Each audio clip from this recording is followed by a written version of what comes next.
Over at the Hanneman campus, we use a Baxa rapid fill machine, which is an automated machine to mass produce syringes, and it produces approximately 100 syringes every 8 minutes. And the different products that we're using, you can see there the lidocaine with ephedrine, phenylephrine, and we got this machine to be able to mass produce these syringes and send them throughout the 3 campuses to help with, so everybody didn't have to make them and get them out there.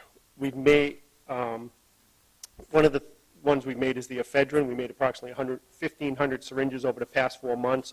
Our cost to produce those, as you can see, is $1,700, $1.14 per syringe. If we purchased them through Ameridose, it would have cost substantially more, so we've saved over $3,500 in doing that. And again, we make them for all 3 campuses, and we're making approximately 1,000 syringes per month. We annualize the savings to be about $28,000 with just that one product, with just the ephedrine. With the buffered lidocaine, we made 1,600 syringes over the past 4 months. Our cost $1,800. If we purchased that through Ameridose, it would be almost $9,000. So a savings of almost $7,000 with doing that. Annualized about $21,000 per year, and that's just one product there, the buffered lidocaine with the epinephrine. And by having the machine there and by doing that, just the 2 medications, we're going to be saving the department around $50,000 per year, which excludes the labor costs, but still a substantial savings for the department.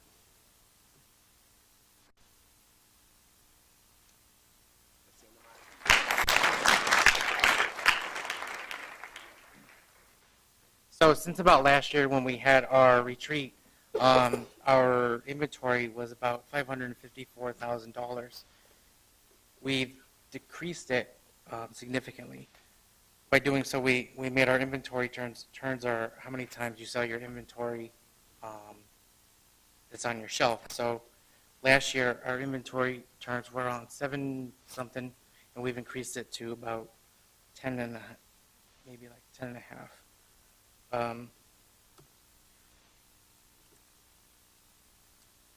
So in October of last year, ScriptPro, which is the system we use to fill the prescriptions, we implemented a perpetual inventory system. So when we use a medication, it automatically gets reordered through the system. So what we did to help decrease inventory was we printed out a list of the medications that we have dispensed over a 6-month period, and we looked to see how much we were dispensing over that time frame, and we set our minimum and maximums based according to that. We also have separated the pharmacy into different sections, and the technicians are responsible for a section where they'll go through and maintain how much we have on hand in the computer system based on what's on the shelf, and also if there's any overstock, they'll go through and return that. So one of the things we did when we ran that 6-month report was we went through the shelves, and anything that we had that was an overstock, we were able to return that to McKesson.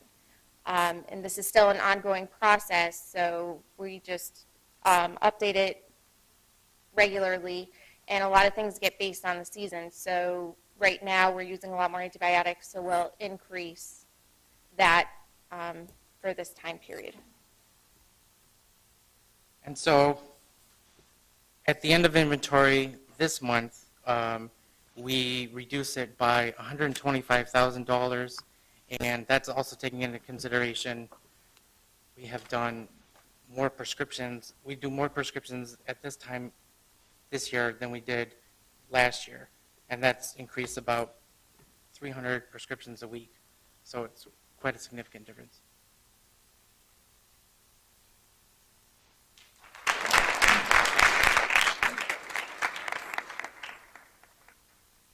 So I'm just going to talk a little bit about one of the new services, one of the new clinical services that we started last year. So in July of 2008 and August of 2008, we began doing sort of hospital-wide education for all of our pharmacists doing competencies, having in-services, training them. And then in August, we implemented sort of our first per pharmacy dosing protocol where pharmacists are able to write for medication doses, change medication doses. As of the end of September 30th of 2009, we've actually dosed and monitored 321 patients who were receiving aminoglycoside therapy. About 200 of those were at the university campus and about 100 were at the Memorial campus. We're currently working on now trying to improve our processes, so making our process more efficient now that we've been doing this for about a year. We're trying to get feedback from the pharmacists, listening to what you guys tell us, improving how we're documenting.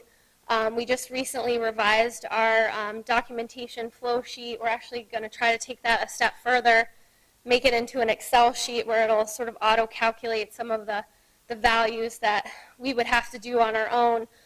Also, with sort of our communication tool between the shifts and with our on-call residents, we're also looking into utilizing the change of shift document, which is going to become sort of a department-wide communication tool. So probably the biggest thing that's at the bottom here is that that these 321 patients represents over 1,000 patient days. So I think we're really on the right track, and hopefully there's more to come with more services like this.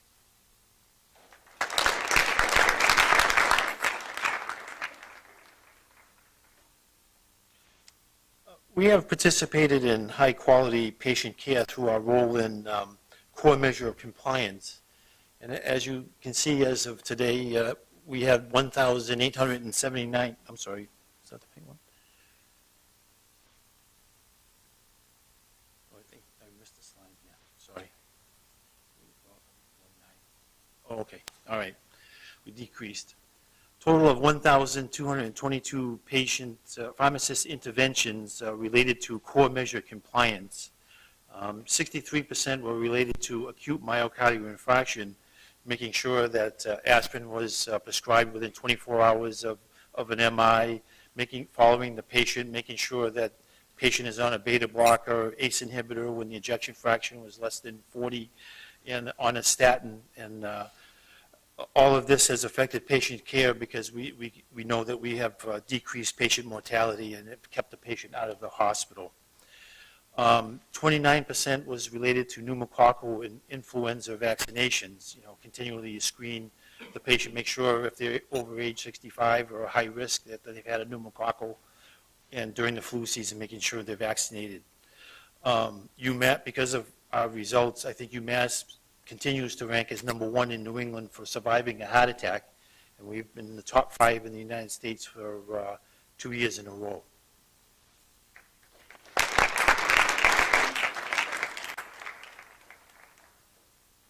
So in order to deliver patient-centered care, we started educating patients that are going home on anticoagulation therapy, either warfarin or enoxaparin.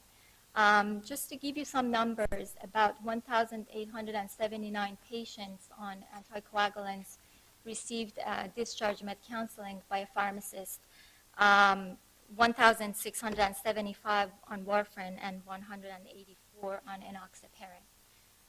Also, in order to meet the CMS guidelines, we have to, pharmacists have to provide discharge med counseling on solid organ transplant patients.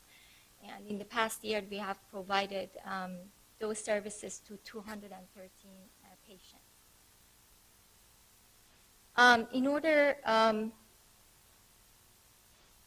In order to achieve academic excellence, we actually try to standardize orientation and the training process for our pharmacy students.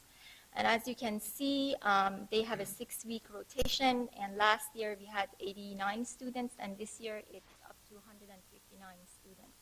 So saying that we increased advanced practice rotations by almost 80%.